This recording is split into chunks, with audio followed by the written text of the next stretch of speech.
How to delete MX Player search history.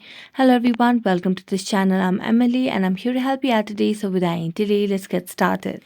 Now, in order to delete the MX Player search history, first of all, what you simply need to do is make a long press on the MX Player. So here, make a long press on MX Player and then tap on App Info.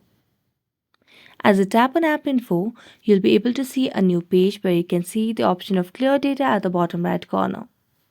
As you do that, you can clear the cache on the first level, then tap on clear all data again and delete all data.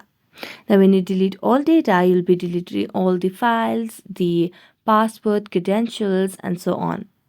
So while you do that, you'll be able to delete the MX Player search history as well. So that's it. Thank you so much for watching this video. If you enjoyed watching it, don't forget to like, subscribe and hit the bell notification for more updates. That's it for today and see you next time.